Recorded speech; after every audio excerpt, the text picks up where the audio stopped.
What you need to know is how a collection of proverbs, originally just filler for a colonial almanac, ended up becoming one of the most influential economic texts in history.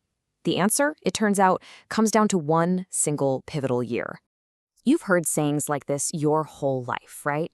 There are no gains without pains. It feels timeless, almost like it's just part of our cultural DNA. But this proverb, and so many others, were popularized by none other than Benjamin Franklin in what became his most famous work, and it laid the groundwork for a whole new way of thinking about money. And when I say it was popular, I mean the scale is just staggering. Before 1850 alone, researchers have found over 1,100 different editions of this text. And it wasn't just in North America. It was translated into at least 26 different languages, spreading all across Europe. Which raises a really fascinating question. How on earth did a bunch of witty sayings from a colonial almanac become a global phenomenon that would shape economic thinking for centuries? Welcome to the MoniLytics channel, where money meets research. Okay, here's how we're going to break this down. First, we'll look at just how huge this thing became. Then we'll go back to its pretty surprising origins. From there, we'll zero in on that critical pivot point in 1739, and finally, we'll explore its lasting and kind of complicated legacy. All right, so to really get this story, we actually have to start at the end, with the unbelievable success of what started as a simple preface to the 1758 Poor Richard's Almanack, a short piece of writing that later got its own title, The Way to Wealth. See, unlike these massive scholarly books of the era, think Adam Smith's The Wealth of Nations, Franklin's essay was short, punchy, and designed for absolutely everyone. It wasn't just in fancy books for the elite, it was printed on cheap sheets of paper to be tacked onto walls. That accessibility was the key to it spreading like wildfire. And that's the crucial point right there. This wasn't just a book people read. It was a text they absorbed, they repeated, until it literally became part of the way people talked. So how did it all start?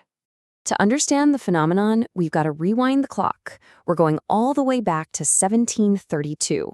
A 26-year-old Benjamin Franklin, a super ambitious printer in Philadelphia, comes up with a brilliant marketing scheme. And this is where it gets really interesting.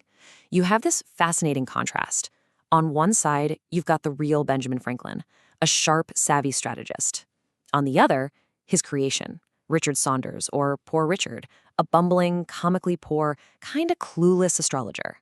This character was pure satire, a funny persona he invented to sell almanacs.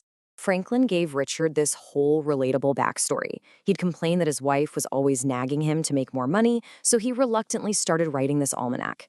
The point is, this was meant to be entertainment, not some dry sermon. And this really illustrates the original intent.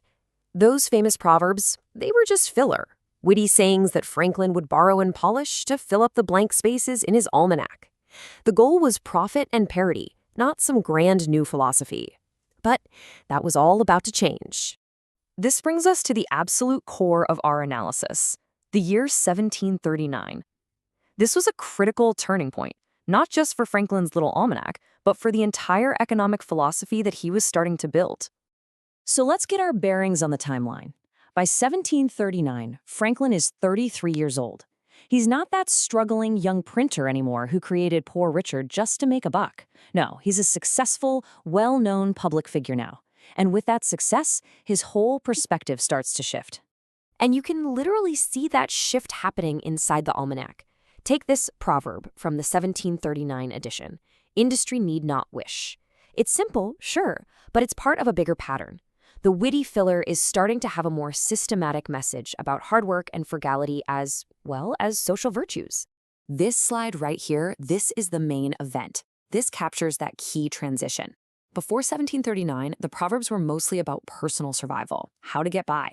But after 1739, they start to form a coherent philosophy, an economic and social creed that was designed for the growing colonies as a whole.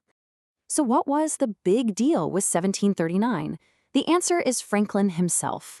He had personally used the ideas of industry and frugality to go from a runaway apprentice to a wealthy, influential citizen. He had moved from just surviving in the colonial economy to actively architecting it, and his almanac, his most popular product, became the perfect vehicle for that vision. So the foundation that Franklin laid back in 1739, that really culminated in his famous 1758 preface. But as we're about to see, the original, clever meaning of that text got seriously misinterpreted over time. Now, here's the part of the story that history almost always forgets. The Way to Wealth was framed as a brilliant piece of satire. In the story, an old man named Father Abraham gives this long speech quoting all of poor Richard's advice on being thrifty. The crowd loves it, they cheer for him, and then an auction opens up and they immediately go and spend their money on extravagant things. It's a punchline. But over time, especially in the 19th century, that ironic ending got dropped from reprints. The satire was totally stripped away, and Franklin, the witty parodist, got transformed into Franklin, the dry, preachy apostle of thrift. This is that one-dimensional caricature that critics like Mark Twain couldn't stand, and it's a total misreading of the man and his work. And that leaves us with this pretty wild final thought. A satirical marketing tool, created by an ambitious young printer just to sell almanacs, pivoted and became a social blueprint. And then, through a historical game of telephone, it ended up providing the foundational text for American capitalism, shaping economic ideals for centuries to come. If you found this research valuable, please like the video, subscribe to MoniLytics, and check out the affiliate links in the description to support the channel. And stay tuned for our next deep dive, where we'll be shifting our focus to a new topic.